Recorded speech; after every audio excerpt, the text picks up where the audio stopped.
اعوذ باللہ من الشیطان الرجیم بسم اللہ الرحمن الرحیم والذاریات ذروا فالحاملات وقرا فالجاریات یسرا فالمقسمات امرا۔ یہ سورہ ذاریات شریف مکہ مکرمہ میں نازل ہوئی۔ اس سورت میں مرکزی مضامین 3 ہیں، اور یہ وہی 3 مضامین ہیں جو قرآن کریم کے مرکزی مضامین ہیں۔ 3 مضامین، اور وہی 3 مضامین جو ہیں عقائد اسلامیہ کی بنیاد ہیں۔ 3 باتیں، پہلی بات توحید، اور دوسری نبوت و رسالت، اور تیسری معاد، مرنے کے بعد اٹھنا۔ ٹھیک ہے جی۔ قیامت کے وقوع پر دلائل، اللہ تبارک و تعالیٰ کی توحید پر دلائل، اور انبیاء کرام علیہ السلام کی نبوت اور رسالت پر دلائل۔ اور یہ جو حدیث شریف میں ہے کہ آقا علیہ السلام نے ارشاد فرمایا، جس بندے نے سورہ اخلاص شریف پڑھ لی گویا کہ اس نے 1/3 قرآن پڑھ لیا جی۔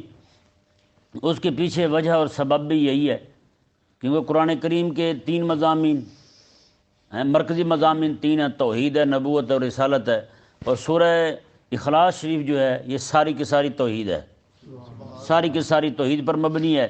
اس لیے فرمایا گیا کہ یہ 1/3 کے برابر ہے، یعنی کہ علم توحید جو قرآن پاک میں بیان ہوا وہ 1/3 علم ہوا، دوسری تہائی جو ہے وہ نبوت ہو گئی، اور تیسری تہائی جو ہے وہ قیامت کا علم، مرنے کے بعد اٹھنا جو ہے، اس پر دلائل ہو گئے۔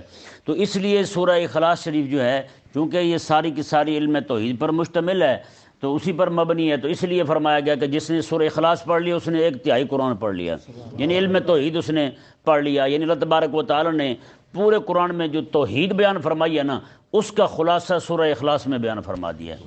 اور یہ سورہ ذاریات شریف جو ہے اس میں پورے قرآن کا جو مرکزی مضامین 3 مضامین ہیں، ان تینوں مضامین کو، ان تینوں بنیادی عقائد کو، توحید، نبوت اور معاد، یعنی ان تینوں عقائد کو اس سورہ مبارکہ میں بیان فرمایا، اور اس کے منکرین کو جو سزائیں لاحق ہونے والی ہیں خلاق کائنات نے ان کو بیان فرمایا قرآن کریم میں۔ اللہ تبارک و تعالی نے ارشاد فرمایا والذاریات ذروا، فرمایا کہ خاک اڑانے والی تیز ہواؤں کی قسم، فالحاملات وقرا، بوجھ اٹھانے والی ہواؤں کی قسم، فالجاریات یسرا، آسانی کے ساتھ اور پولے پولے چلنے والی ہواؤں کی قسم، فالمقسمات امرا، اور رب تبارک و تعالیٰ کے احکامات کو تقسیم کرنے والی ہواؤں کی قسم۔ یہ 4 قسمیں 4 آیتوں میں رب تعالیٰ نے ارشاد فرمائی جی۔ قسم اس لیے ارشاد فرمائی جاتی ہے کہ قسم کے بعد جو بات بیان کی جائے اس کی عظمت اور اہمیت لوگوں کے سامنے ظاہر ہو جائے، تو وہ رب تبارک و تعالی نے 4 قسمیں اٹھا کر کیا ارشاد فرمایا؟ رب تعالی نے فرمایا انما توعدون لصادق، میں جو تمہارے ساتھ وعدہ کیا گیا ہے نا وہ سچا وعدہ کیا گیا ہے۔ کیا وعدہ؟ وَإِنَّ الدِّينَ لَوَاقِعٌ، بے شک بدلے کا دن یعنی قیامت کا دن ضرور آنے والا ہے۔ 4 قسمیں ارشاد فرمائیں۔ اس کے بعد رب تبارک و تعالی نے انا جو ہے یہ تحقیق کے لیے آتا ہے، رب تعالی نے فرمایا پکی بات ہے، لواقع، لام آگے تاکید کا لگا دیا رب تبارک و تعالی نے۔ اتنی قسمیں تحقیقات اور تصدیقات کے بعد رب تعالی نے ارشاد فرمایا قیامت کا دن آنے والا ہے۔ اب بتائیں یار، خلاق کائنات ایسے ہی فرما دے قیامت کا دن آنے والا ہے، بتائیں اس کے کلام میں کچھ شک ہو سکتا ہے؟ ہیں جی، رب تبارک و تعالی 4 قسمیں اٹھائے، 4 بار قسمیں ارشاد فرمائے، پھر فرمائے رب تبارک و تعالیٰ کی قیامت آنے والی ہے۔ یہ بیان ہو گیا جی علم معاد قیامت کا۔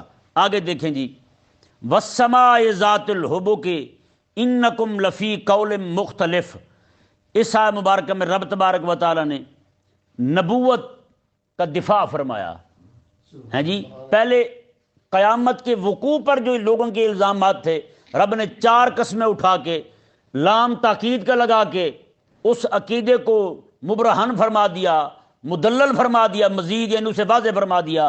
آگے رب تبارک و تعالی نے فرمایا کہ میرے حبیب کے بارے میں جو تم باتیں کرتے پھرتے ہو، کبھی کہتے ہو کہ میرے حبیب کاہن ہیں، کبھی کہتے ہو جادوگر ہیں، کبھی کہتے ہو شاعر ہیں، کبھی کچھ کہتے ہو، کبھی مجنوں کہتے ہو۔ رب تعالیٰ نے فرمایا کہ والسماء ذات الحبک، فرمایا ہمیں راستوں والے اور خوبصورت مزین آسمان کی قسم ہے، انکم لفی قول مختلف، تم میرے حبیب کے بارے میں جو باتیں کر رہے ہو تمہاری اپنی باتیں مختلف ہیں، تو کسی ایک بات پر تو جمو۔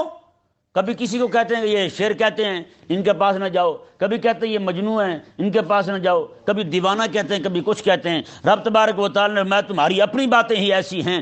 رب تبارک و تعالی نے ارشاد فرمایا یؤفک عنہ من افک، میں حبیب تیری ذات پر ایمان لانے سے وہی اندھایا جاتا ہے جس کی قسمت ہی اندھی ہو۔ ہاں، جو ازل سے اندھایا گیا ہو، اندھا کر دیا گیا ہو، وہی اندھایا جاتا ہے۔ ہوتا یہ تھا کہ کوئی بندہ حبیب کریم علیہ السلام کی بارگاہ ختم نبوت کے قریب آنا شروع ہوتا، آقا علیہ السلام کی دعوت سننے کے قریب ہوتا، تو مکے کے مشرکین جو ہیں وہ اسے جا کے کہتے تھے کہ نہ جاؤ ان کے پاس، کیوں جا کے بیٹھتے ہو، کیوں ان کی باتیں سن۔ اسلام لانے کے قریب ہوتا بندہ، اسے پھر سے کافر کر دیتے، یعنی اسے پھر کفر کی گندی وادیوں میں دھکیل دیتے۔ رب تبارک و تعالی نے فرمایا کہ حبیب آپ پریشان نہ ہوں، یؤفک عنہ من افک، آپ کی بارگاہ میں حاضر ہو کر ایمان لانے سے وہی پیچھے دھکیلا جاتا ہے جس کی قسمت ہی ایسی ہو، جس کی قسمت نے اسے ازل سے پیچھے دھکیل دیا ہو وہی پیچھے جاتا ہے، وگرنہ فارس سے چل کے سلمان آ نہیں گیا آپ کے پاس، ہاں جی، روم سے چل کے صہیب آ نہیں گیا آپ کے پاس، ہاں جی، یمن سے چل کے بلال آ نہیں گیا آپ کے پاس۔ تو رب تبارک و تعالی نے فرمایا کہ اس طرح کر کے حبیب آپ کے پاس جس کی قسمت میں لکھا ہوگا نا، وہ چاہے 7 سمندر پار ہی کیوں نہ رہتا ہو، وہ بھی آپ کے پاس آ جائے گا۔ ہیں جی، ہمارے ایک استاد تھے، وہ گئے امریکہ جی، وہاں گئے تو کہتے ہیں کہ میں ایک جگہ پہ گیا تو وہاں ایک بزرگ تھے ترکی کے، ان کا مزار تھا، کہتے وہاں پہ خالص انگریز چٹا گورا بگا وہ لوگوں کو چائے پلا رہا ہے۔ کہتے میں نے اس سے پوچھا، میں نے کہا جی آپ کس مذہب سے تعلق رکھتے ہیں؟ کہنے لگا میں مسلمان ہوں۔ میں نے کہا آپ کیسے مسلمان ہوئے؟ کہتے جی یہ ترکی کے بزرگ یہاں آئے تھے تو میں ان کے پاس رہتا تھا، کہتے یہ ایک نہیں میں ایک نہیں، کہتا ہزاروں لوگ اس علاقے کے سارے مسلمان ہو گئے۔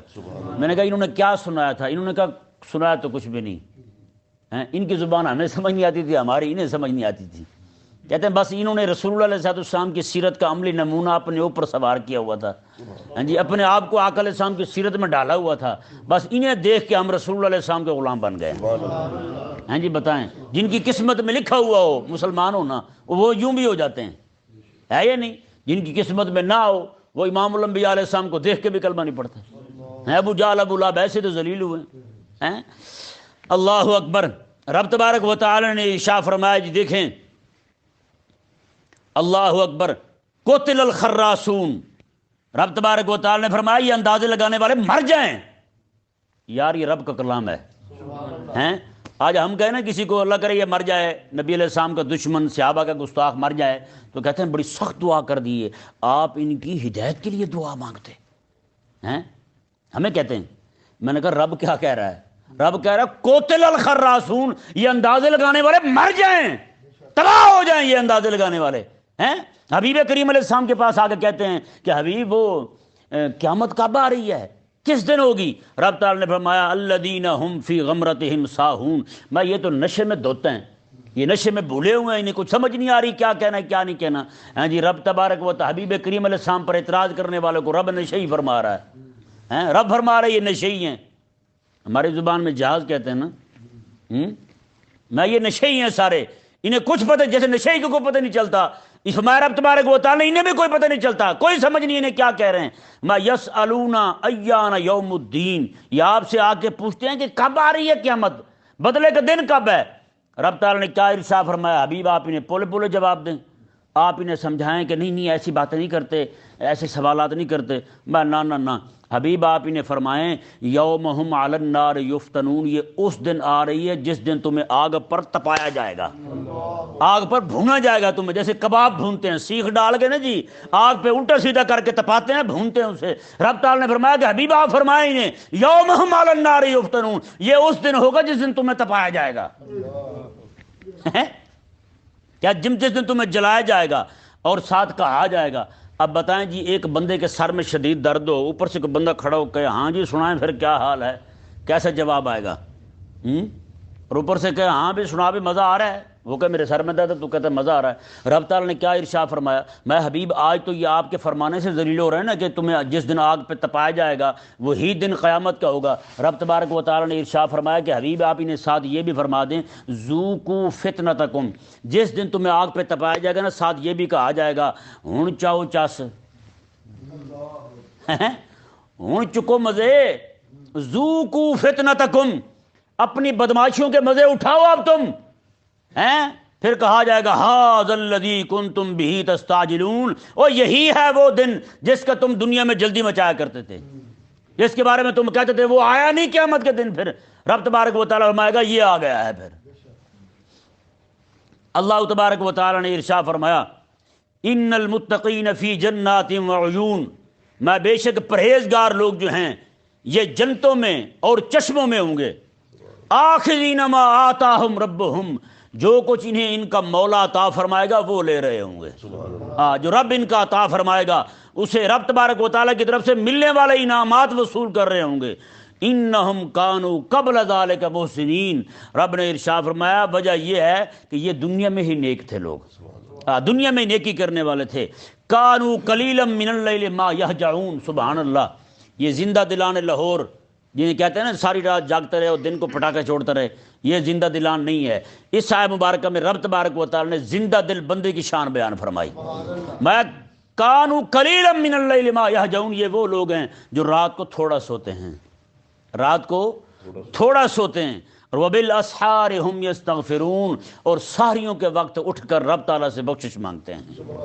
ہاں، ساریوں کے وقت اٹھ کر رب تعالیٰ سے بخشش مانگتے ہیں۔ وفی اموالہم حق للسائل والمحروم، ان کے مالوں میں سائل کا بھی حق ہے اور محروم کا بھی حق ہے۔ سائل اور محروم، سائل وہ ہے جو مانگتا پھرے، وہ سائل ہے، رب تعالیٰ نے فرمایا ان کا بھی حق ہے۔ اور محروم کون ہے؟ میں محروم وہ ہے جو مجبور بھی ہو لیکن مانگے بھی نہ کسی سے، ہیں اسے ضرورت بھی ہو لیکن ہاتھ نہ پھیلائے کسی کے سامنے۔ رب تعالیٰ نے فرمایا کہ یہ لوگ جو ہے نا جنہیں رب مال دیتا ہے نا حلال کا، انہیں پھر رب تبارک و تعالیٰ بینائی بھی دیتا ہے، ضرورت کہاں ہے وہ وہیں خرچ کرتے ہیں، ہے یا نہیں؟ ایک بزرگ تھے رحمۃ اللہ علیہ، ان کے پاس ایک بندہ تھا، اس کے پاس پیسے آئے تو اس نے کہا کہ میں کسی ایسے بندے کو پیسے دوں گا جو بالکل حلال جگہ پہ لگائے۔ اس نے جا کر ایک بزرگ کو جا کر کہا جی یہ پیسے ہیں، آپ نے کہا یار جاؤ کسی کو جا کر دے دو، تم مجھے کیوں دینے ہیں؟ وہ گیا جا کے پیسے لے کے گیا تو ایک بندہ جو ہے نا نابینا بیٹھا تھا، اندھا، اس نے دیکھا بالکل ایسے جناب مرا پڑا ہے، اس نے جا کے اسے پیسے دیے، وہ پیسے بھی کافی سارے تھے۔ جب اسے پیسے دیے تو دوسرے دن وہی بندہ چلتا چلتا وہیں سے گزرا نا تو وہ اندھا کسی کو سٹوری سنا رہا تھا کل والی، کہنے لگا یار کل تو ایک بندہ امیر گزرا یہاں سے، اتنے پیسے دے گیا مجھے کہ وہ پیسے جو ہے نا میں نے لیے ہیں وہاں سے، یہاں سے نکلا ہوں، شراب بھی لی ہے اور فلانی عورت کے پاس گیا ہوں، رات کو شراب بھی پی ہے، بڑے مزے آئے ہیں رات، تو بھائی کیا بتاؤں۔ وہ بندہ ساتھ کھڑا سنتا تھا۔ اب وہ بندہ گھبرا کے بزرگ کے پاس گیا، جا کے کہنے لگا جی یہ معاملہ ہوا ہے، میں نے پیسے دیے ہیں جسے، آپ نے کہا یار یہ میرا 1 روپیہ ہے، یہ لے جاؤ، جا کے تمہیں جو سب سے امیر بندہ نظر آیا نا اسے دے دینا۔ اس نے جا کے دیکھا کہ بندے نے بڑے زبردست کپڑے پہنے ہوئے ہیں، وہ پیسے جا کے اس نے اسے دیے، وہ پیسے لے کے جناب چل پڑا، یہ بندہ پیچھے پیچھے، وہ جنگل میں جا کے پہنچا، ایک دیکھا ایک جگہ نا مکان تھا کو گرا ہوا، اس کے پیچھے ایک مرغی پڑی ہوئی تھی مری ہوئی، اس نے وہ اٹھا کے پھینکی اور پیسے لیے اور چل پڑا۔ اس نے روک لیا، اس نے کہا یار کیا معاملہ ہے مجھے سمجھا۔ اس نے کہا میں انتہائی غریب ہوں، کئی دن سے بچوں نے کھانا نہیں کھایا تھا، میں گھر سے آنے لگا شہر کی طرف تو دیکھا مرغی مری ہوئی پڑی تھی، یہ میں نے اٹھا کے چھپا دی تھی، میں نے کہا یہ شام کو لے جاؤں گا بچوں کو پکا کے کھلا دوں گا میں، لیکن مجھے آپ نے 1 روپیہ دے دیا ہے تو میں نے کہا میرے پاس حلال آ گئے ہیں، حرام نہ کھلاؤں بچوں کو میں، تو اس لیے میں نے پھینک دیا ہے۔ وہ بندہ سیدھا وہ بزرگ کے پاس گیا، کہنے لگا میرے اتنے پیسے وہ اندھے کو دیکھ کر میں نے دیے تو حال یہ ہوا، آپ کا 1 روپیہ امیر کو دیا تو انجام یہ ہوا، یہ بات میری سمجھ سے باہر تر ہے۔ انہوں نے پتہ کیا فرمایا، میں کہ پیسے حلال کماؤ جائیں گی حقدار کے حق میں۔ کیسی بات ہے، حلال پیسے کماؤ نہ حق کسی کے پاس نہیں جائیں گے، اور فرمایا کہ تم جسے بھی دو گے مستحق ہوگا وہ۔ کتنی بڑی بات ہے، میں پھر تمہیں پیچھے سے رکھوالی بھی نہیں کرنی پڑے گی، یار کہاں جا رہے ہیں پیسے، کہاں نہیں جا رہے، دائیں بائیں تو نہیں ہو رہے پیسے۔ اللہ اکبر۔ رب تبارک و تعالی نے ارشاد فرمایا جی دیکھیں میں کہ ان کے مالوں میں حق ہے سائل کا بھی اور محروم کا بھی، وفی الارض آیات للموقنین، اور زمین میں نشانیاں ہیں یقین کرنے والوں کے لیے۔ یہ پہاڑ، یہ سارے جتنی بھی چیزیں ہیں زمین میں، پہاڑ، درخت، شجر، نباتات، جو بھی چیزیں ساری کی ساری میں یقین کرنے والوں کے لیے نشانیاں ہیں۔ رب نے فرمایا وفی انفسکم، نشانیاں تمہاری اپنی ذات میں بھی ہیں۔ افلا تبصرون، تم دیکھتے کیوں نہیں ہیں؟ بلے شاہ رحمہ اللہ فرماتے ہیں وہ اڑدیاں پھڑداں جڑی گھر بیٹھی انہوں پھڑے ہی نہیں ہیں، وہ اڑدیاں اڑتے باہر دیکھ رہا، غور کر رہا، اپنے اندر بھی غور کر ہیں، اپنے اندر غور کر، تجھے رب تبارک و تعالیٰ کی معرفت آ جائے گی ہیں۔ آج لوگ جو ہے نا وہ یہ دیکھ کے یار فلانی چیز، فلانی ڈاکٹر یہ کہہ رہے ہیں، وہ کہہ رہے ہیں، یہ چیزیں دیکھ کے ان کا ایمان ڈاکٹروں پہ بڑھتا جا رہا ہے، لیکن رب کی ذات پہ ایمان وہ صفر ہے ان کا۔ حالانکہ رب تبارک و تعالیٰ نے کیا فرمایا؟ تمہارے اندر ہم نے وہ چیزیں رکھی ہیں، وہ فی انفسکم افلا تبصرون، وہ تم کیوں نہیں دیکھتے، غور کیوں نہیں کرتے تم؟ اس سے ثابت ہوا کہ آج لوگ دیکھ تو رہے ہیں لیکن ان کا دیکھنے میں نفع نہیں دے رہا۔ جسے دیکھو بڑا سائنسدان بنتا ہے، رب تبارک و تعالیٰ کے وجود کا منکر ہو جاتا ہے۔ آخر کیوں ہے ایسا؟ اللہ اکبر۔ رب تبارک و تعالیٰ نے ارشاد فرمایا وَفِي السَّمَاءِ رِزْقُكُمْ وَمَا تُوعَدُونَ، اور آسمان میں تمہارا رزق ہے اور وہ ہے جو تمہارے ساتھ وعدہ کیا گیا ہے۔ آسمان میں رزق، مزے کی بات دیکھیں، بارش بادلوں سے ہوتی ہے یا نہیں؟ تو رزق آسمان سے، بہت اہم بات ہے۔ جب تک سورج کی دھوپ نہ ہو کوئی بھی غذا پکے نہ، کوئی بھی پھل، دانہ، گندم، جو کوئی بھی شے ہو پکے نہ، اور چاند کی روشنی نہ ہو رات کو تو کوئی بھی پھل میٹھا نہ ہو۔ کتنی بڑی بات ہے یار، آیا آسمان سے رزق نہیں آیا یار؟ اللہ اکبر۔ میں کہ یہ چاند اور سورج کی تپش اور چاند کی ٹھنڈک، یہی دو چیزیں جو ہیں پوری کائنات کے اندر، پوری زمین کے اندر ہر ایک پھل کو، ہر ایک کھانے والی چیز کو یہ پکاتی بھی ہیں اور میٹھا بھی بناتی۔ مالک کا فضل نہیں ہے یار؟ ہر چیز کو ایک طرح کا پانی لگ رہا ہے لیکن چیزیں مختلف نہیں کر رہی ہیں۔ کوئی بندہ پتی ڈال کے، پتی ڈال کے، دودھ ڈال کے اور انتظار کرے کھیر پک رہی، کبھی پکے گی ہیں؟ یہ تو وہ خالق اور مالک کی عظمت پہ بندہ قربان نہ جائے ہیں؟ سب چیزوں کو ایک ہی چیز دی جا رہی ہے، ایک ہی طرح کی خوراک مل رہی ہے لیکن ذائقے ہر چیز مختلف ہے۔ جو خلاق کائنات جو ہے ایک ہی زمین سے ایک ہی طرح کی خوراک ملنے سے مختلف چیزیں پیدا کر سکتا ہے، وہی اللہ تبارک و تعالیٰ ایک ہی چیز میں 70 ذائقے جنت میں رکھ سکتا ہے۔ ایک بندے کو بڑی حیرانگی ہوئی، ایسا کیسے ہو سکتا ہے ایک چیز میں 70 ذائقے ہوں ہیں؟ میں نے کہا یار آپ ہی بتاؤ، کوئی چیز کھاتے ہو پہلے منہ میں ڈالتے ہو تو ذائقہ کیسا ہوتا ہے؟ کہتے ہیں یہ مختلف ہوتا ہے۔ میں نے کہا جب چبا لو تو کیسا ہوتا ہے؟ کہتے ہیں اور ہوتا ہے۔ جب اندر چلا جائے تو پھر، میں نے کہا وہی کھٹا ڈکار بن کے آئے تو پھر میں نے کہا ہوئے مختلف یا نہیں ہوئے؟ میں نے کہا یہ تو پھر میں نے ویسے سمجھانے کے لیے بات کی ہے لیکن خلاق کائنات نے جو مزے رکھے ہیں جی، اللہ تبارک و تعالی نے جو ایک ایک چیز کے اندر 70 ذائقے رکھے ہیں، میں نے کہا وہ ایک آنن فانن ایک ہی وقت کے اندر ان کے ایسے 70 مزے آئیں گے اس کو۔ اللہ اکبر۔ رب تبارک و تعالی نے ارشاد فرمایا وما توعدون، اور آسمانوں میں وہ ہے جس کا تمہارے ساتھ وعدہ کیا گیا ہے، یعنی جنت ہمیں ملنی ہے، جنت کی نعمتیں ہمیں ملنی ہیں، وہ جنت بھی آسمانوں میں ہے، عند سدرۃ المنتہا عندہا جنت الماوا، اور جس کو جنت ملنی ہے اس کے فیصلے بھی آسمانوں میں ہی لکھے ہوئے ہیں، لوح محفوظ کے اندر۔ رب تبارک و تعالی نے ارشاد فرمایا فَوَرَبِّ السَّمَاءِ وَالْأَرْضِ، میں آسمانوں اور زمینوں کے رب کی قسم، إِنَّهُ لَحَقٌّ مِثْلَ مَا أَنَّكُمْ تَنطِقُونَ، میں بے شک وہ حق ہے ایسے ہی جیسے تم باتیں کرتے ہو۔ کیا مطلب؟ میں جیسے تم کسی بات کو کہنے میں قسم اٹھاتے ہو، قسم اٹھا کے کوئی حق بات کرتے ہو، رب نے ارشاد فرمایا قیامت کا واقع ہونا بھی یوں ہی حق ہے، یوں ہی حق ہے قیامت کا واقع ہونا۔ اگلی آیت مبارکہ میں اللہ تبارک و تعالیٰ نے حضرت ابراہیم علیہ السلام کے پاس آنے والے مہمانوں کی، جو تھے فرشتے لیکن انسانی شکل میں آئے، ان کا بیان فرمایا۔ حل اتاک حدیث ضیف ابراہیم المکرمین، میں حبیب آپ کے پاس ابراہیم علیہ السلام کے معزز مہمانوں کی خبر آ چکی ہے۔ ہیں جی بتائیں یار، کیا خیال ہے؟ رب تبارک و تعالیٰ کو معلوم نہیں ہے کہ خبر آئی ہے یا نہیں آئی؟ ہیں یہ انداز ہوتا ہے تسلی دینے کا، ہیں جی، پہلے متوجہ کرتے ہیں، ہاں بھی وہ آپ کو پتہ ہے بھلا اس بات کا؟ پتہ تو ہوتا ہے لیکن اسے متوجہ کرنا، اس کے اندر مزید کشش بڑھانا۔ رب تبارک حبیب کریم علیہ السلام پریشان ہے ان کی ان باتوں سے کہ وہ کیسی کیسی باتیں کرتے ہیں آ کر محبوب علیہ السلام کے پاس، کب آ رہی ہے قیامت، ایسے اعتراضات کرتے ہیں۔ رب تبارک و تعالی نے پھر قصہ چھیڑ دیا حضرت ابراہیم علیہ السلام کا۔ یہاں بچوں کو بچے پریشان ہوں تو والد کسے سناتا ہے، اور حبیب پریشان ہوں تو رب کائنات کسے سناتا ہے حبیب ہیں؟ رب تعالیٰ نے حالت آقا ذی ابراہیم المکرمین، حبیب آپ کے پاس ابراہیم علیہ السلام کے معزز مہمانوں کی خبر آ گئی ہے۔ کیا خبر ہے؟ اس دخلوا علیہ فقالوا سلاما، جب ان کے پاس آئے تو کہنے لگے جی سلام، السلام علیکم۔ اس سے ثابت ہوا السلام علیکم کہنا جو ہے یہ رب کے پاک نبیوں کی سنت ہے۔ ایک گڈ مارننگ، ایوننگ، دوپہر کا اور کھانا کھا لے تو اور سلام، بھوک لگی ہو تو اور سلام۔ عجیب بد دماغ لوگ ہیں، کوئی کہتے ہیں سستی کال، کوئی کہتے ہیں نمستے، کچھ نہ سمجھتے، پتہ نہیں کیا کیا بکتے ہیں۔ رب تبارک و تعالی نے کیا سلام دیا ہے؟ صبح کو تیری سویر ٹھیک ہو، دوپہر میں چاہے مر بھی جائے کوئی مسئلہ نہیں، لیکن رب نے کیا سلام دیا؟ السلام علیکم، تیری زندگی بھی ساری سلامتی سے، ایمان بھی تیرا سارا سلامت رہے، تیرے بچے بھی سلامت رہیں، السلام علیکم، تم سب سلامت رہو۔ السلام علیکم نہیں کہا، قبر میں بھی سلامت رہے، وقت بھی معین نہیں کیا، دائمی طور پر تمہارے پل صراط سے گزر بھی تمہارا سلامتی کے ساتھ ہو۔ کیسی بات ہے یار، السلام علیکم، ایسے اس کے معارف اور مفاہیم ہیں، اللہ اکبر، بندہ جتنا غور کرتا جائے حیران ہوتا ہے یار۔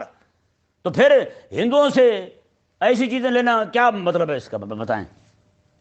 ایک بندہ اچھا بلا وہ اپنے آپ کو بڑا کہتا جی میں بڑا ایجوکیشن میں ماہر ہوں، مجھے دیکھ کے نا ایک دن ہاتھ باندھ کے اس طرح کہنے لگا جی ست سری اکال کہا اس نے، یہ پتہ نہیں نمستے کہا اس نے۔ میں نے کہا یار مجھے تو آج پتہ چلا آپ ہندو ہو یا سکھ ہو، ہیں عجیب بد دماغ لوگ ہیں۔ دیکھیں جی رب تبارک و تعالی نے ارشاد فرمایا فقالوا سلاما، فرشتوں نے آگے کہا سلام، ہیں قال سلام، ابراہیم علیہ السلام نے بھی فرمایا ہاں تمہیں بھی سلام ہو، ہیں جی۔ قوم منکرون، ساتھ ہی آپ نے فرمایا اوپرے اوپرے لگ رہے ہو، کبھی دیکھا نہیں ہے تمہیں، فرشتے تھے نا انسانی شکل میں آئے تھے، میں کہ اجنبی لگ رہے ہو تم، یہ کہہ کے ساتھ ہی فراغ الی اہلہ فجاء بعجل سمین، اپنے گھر والوں کے پاس چلے گئے ابراہیم علیہ السلام، وہاں سے پورا بچڑا، پورا وچھا بچڑا، پورا بھنا ہوا موٹا تازہ، یہ بھی نہیں کہ مرنے کے قریب ہو، موٹا تازہ بھنا ہوا، جانتے بھی نہیں ہیں، کیسی بات ہے، یہ ہوتی ہے انبیاء کی دعوت، جانتے رب تعالیٰ نے خود فرمایا تو انہوں نے کہا قوم منکر ہوں، بڑے اجنبی لوگ ہو تم، دیکھا نہیں ہے تم نے کبھی، تو یہ کہہ کے ساتھ ہی چلے گئے، بچڑا لے آئے۔ اللہ اکبر، ابراہیم علیہ السلام جو ہے نا جی، آپ لوگوں کو اتنا کھانا کھلاتے تھے کہ مرتبہ قحط پڑ گیا، اور قحط بھی ایسا زور سے پڑا کہ پورے علاقے میں گندم میں ختم ہو گیا، فلسطین میں۔ حضرت ابراہیم علیہ السلام نے اپنے غلاموں کو فرمایا کہ گدھے لے جاؤ اور توڑے لے جاؤ، مصر میں میرا جو فلاں خلیل ہے نا، دوست میرا، اس سے جا کے گندم لے آؤ۔ وہ سارے گئے، جا کے انہوں نے کہا اس چکی والے کو جس کے پاس گندم ہوتا تھا کہ وہ گندم دو، ہمیں ابراہیم علیہ السلام نے بھیجا ہے۔ وہ کہنے لگا ابراہیم علیہ السلام اگر اکیلے اپنے لیے لینا تو پھر تو میں دینے کو تیار ہوں، لیکن اگر وہ کہیں کہ پوری جماعت کے لیے، سارے لوگوں کے لیے، تو وہ میں کیسے دوں گا، اتنا میرے پاس بھی نہیں ہے، کہتا ہے ہر طرف۔ تو انہوں نے کہا چل ٹھیک ہے، پھر ہمیں تو ساری جماعت کے لیے لینے کا حکم ہے، اگر نہیں دے تو نہ دو۔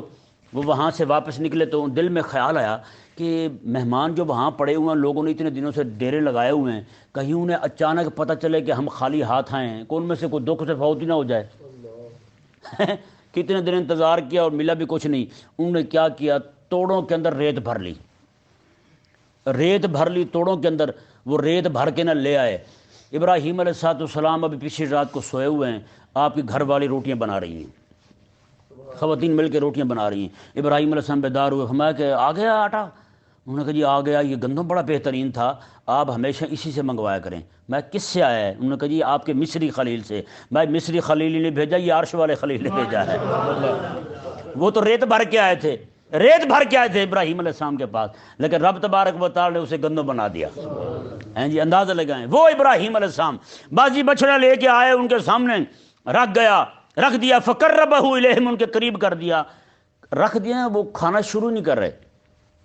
ابراہیم علیہ السلام نے فرمایا قالا الا تاکلون، وہ تم کھاتے کیوں نہیں؟ یہ فرمایا نا، تو ساتھ ہی آپ کے ذہن میں یہ خیال آیا یہ جو نینا کھا رہے یہ رب کے فرشتے لگتے ہیں اور یہ لوط علیہ السلام کی قوم پر عذاب نازل کرنے کے لیے آئے ہیں۔ آپ کے ذہن میں یہ بات آ گئی، بس فَأَوْجَسَ مِنْهُمْ خِیفَةً، آپ نے ان سے خوف محسوس کیا۔ آگے سے انہوں نے کیا کہا؟ لا تخف، ابراہیم آپ ڈریں نا، ہاں آپ نہ ڈریں۔ وَبَشَّرُوهُ بِغُلَامٍ عَلِيمٍ، اور انہوں نے ساتھ ہی ابراہیم علیہ السلام کو عالم بیٹے کی خوشخبری سنائی، آپ کے گھر میں عالم بیٹا پیدا ہوگا۔ اچھا جی، فَأَقْبَلَتِ امْرَأَتُهُ فِي سُرَّةٍ فَصَكَّتْ وَجْهَهَا، آپ کی گھر والی جو ہیں انہوں نے یہ آواز سنی، حضرت ہاجرہ پاک رضی اللہ تعالیٰ عنہ یہ سنتے ہی زور سے چلائیں اور اس طرح منہ پہ ہاتھ رکھا، وکالت، اور کہنے لگی عجوز حکیم، یہ بانج بڑھیا بچہ جنے گی، ہیں یہ بانج بڑھیا بچہ جنے گی۔ قالوا کذالک، فرشتوں نے کہا کذالک، ایسا ہی ہوگا، ایسا ہی ہوگا۔ علماء فرماتے ہیں کہ ان کے سوال کا مطلب تو تعجب ہی تھا، تعجب ہے، اور دوسرے سوال کا مطلب یہ ہے کہ میں بوڑھی رہوں گی اسی طرح جیسے بوڑھی ہو چکی ہوں 90 سال کی، اسی حالت میں بچہ پیدا ہوگا، یہ رب تبارک و تعالیٰ جوانی دے گا پھر بچہ پیدا ہوگا؟ ان کے سوال کا مطلب یہ تھا۔ یہ بات یہیں پہ عرض کروں کہ میں، آپ نے دیکھو کہ لوہارا والا کھوہ جو ہے نا اس سے نیچے کر کے خود پر علاقہ پڑتا ہے، وہاں پہ جمعہ پڑھاتا تھا اور نماز میں پڑھاتا تھا رائے ونڈ کے علاقے میں۔ جمعہ پڑھانے کے لیے رائے ونڈ سے ہی اندر سے نا بالکل وہ پرانا دریا ٹوٹا ہوا، اس کے ابھی بھی کھنڈرات پڑے ہوئے ہیں، وہیں سے گزرتے ہوئے میں آ رہا تھا، تو اس سے پچھلے جمعے میں وہاں پہ نا ماتم پہ تقریر کر چکا تھا، وہاں پہ کالوں کے خلاف بہت زور سے تقریر کی تھی۔ اب میں کو ویڈیو ان کے ہاتھیں چڑھ گئی تو انہوں نے کافی سارے سنیوں کو نا اس بات پہ لگا دیا ڈھیر پیٹ کوٹنے پر، تو وہ بھی ڈھیر تردی مار رہے تھے۔ ہمارے ایک سنی بندے کو کہنے لگے جی یہ آپ بھی ماتم کیا کریں، انہوں نے کہا بالکل کرتے ہیں، پیٹ تو مارا ہوگا ہاتھ ہمارے ہوں گے، پھر اس شرط پہ کر لیتے ہیں۔ انہوں نے کہا یہ کیا بات ہوئی، اپنا پیٹ مارو نا، وہیں پہ لگاؤ 2-4 تھپڑ تمہیں پتہ چلے۔ اچھا وہ وہاں پہ میں نے کافی سارے لوگوں کو انہوں نے برگلا لیا، مجھے انہوں نے کہا کہ ایسا معاملہ ہو گیا، میں نے تقریر زور سے ٹھوکی وہاں۔ اب کیا ہوا، انہوں نے کوئی نا بندہ بلا لیا خبیث، ان کو ہوتا ہے بڑے بد دماغ ہوتے ہیں، بد زبان بھی ہوتے ہیں، بڑے چرب زبان ہوتے ہیں، وہ بندہ بلا لیا، 10-12 بندے راستے میں میرے سامنے کھڑے ہو گئے، ایسے کھیتوں میں ہی مجھے روک لیا، موٹر سائیکل پہ آ رہا تھا، کہنے لگا ہاں جی، میں نے کہا کیا ہوا، کہنے لگا وہ آپ سے بات کرنی تھی۔ میں نے کہا کس بات پہ؟ کہتی وہ ماتم کے بارے میں۔ میں نے کہا کیوں؟ کہتا ہے آپ نے جمعہ پڑھایا تھا۔ میں نے کہا جہاں جمعہ پڑھایا تھا وہیں چلو نا، ہاں یہاں اکیلے کو روکنے کا کیا مطلب ہے تمہارا؟ کہ نہیں ہم نے یہیں پہ بات کرنی ہے آپ سے، وہاں ہم سے بات نہیں ہو سکے کہ لوگوں نے بات نہیں کرنے دی۔ میں نے کہا تم میں سارے بات کرو گے یا ایک بندہ؟ انہوں نے کہا ایک بندہ بات کرے گا۔ میں نے کہا وہ سامنے کر دو۔ میں نے کہا یار بات سنو، آپ کو پورے قرآن میں جو سب سے مضبوط دلیل لگتی ہے نا وہ آیت پڑھ دو، ایک آیت پڑھنی ہے بس، قرآن سے ایک آیت پڑھنی ہے تم نے، اس کے علاوہ اور کوئی بات نہ میں آپ کے سنوں گا نہ میں کسی بات کا جواب دوں گا۔ انہوں نے کہا جی ٹھیک ہے۔ اس نے یہ آیت مبارکہ پڑھی، کہنے لگے جی دیکھیں حضرت ہاجرہ رضی اللہ تعالیٰ عنہ کو جب اطلاع ملی نا آپ کے گھر بیٹا پیدا ہوگا تو انہوں نے اپنے منہ پہ ہاتھ مارا تھا اور ماتم کیا تھا۔ میں نے کہا اچھا یار یہ بتا، یہ بیٹے کا گھر میں پیدا ہونا یہ خوشی تھی یا غم تھا؟ کہنے لگا یہ تو خوشی تھی۔ تو میں نے کہا بتا پھر یہ خوشی پہ ماتم ہوا؟ میں نے کہا بے شرمو مجھے تو آج پتہ چلا تم امام حسین رضی اللہ تعالیٰ کو شہید ہونے کی خوشی میں ماتم کرتے ہو۔ جب اتنی میں نے بات کی نا قبلہ تو سارے لوگ اس کا منہ دیکھنے لگے، تو نے تو بغیرت ہمیں پھنسوا دیا یہاں۔ بس وہ اس طرف دیکھنے لگے، میں نے موٹر سائیکل کک لگائی، موٹر سائیکل اسٹارٹ ہی رکھا میں نے کہا اس سے پہلے کہ مجھے یہ یہیں پہ دفن کریں، موٹر سائیکل ماری کک میں وہاں سے نکل گیا۔ اب وہ پیچھے آپس میں ایک دوسرے کو گھور رہے تھے، ہیں عجیب احمق اور پاگل لوگ ہیں۔ اللہ تبارک و تعالی نے ارشاد فرمایا جی دیکھیں، قالوا کذالک، فرشتوں نے کہا کذالک، ہاں ایسا ہی ہوگا، قال ربک، فرمایا کہ یہ ہم نہیں کہہ رہے، تیرے رب نے ارشاد فرمایا ہے۔ اللہ اکبر، تیرے رب نے فرمایا ہے تیرے گھر میں بیٹا پیدا ہوگا، انہ هو الحکیم العلیم، بے شک اللہ جو ہے وہ حکمتوں والا بھی ہے، علم والا بھی ہے، اسے سب معلوم ہے کہ کیسے تیرے گھر میں بیٹا عطا فرمانا ہے۔ اللہ تبارک و تعالی سمجھنے کی توفیق عطا فرمائے۔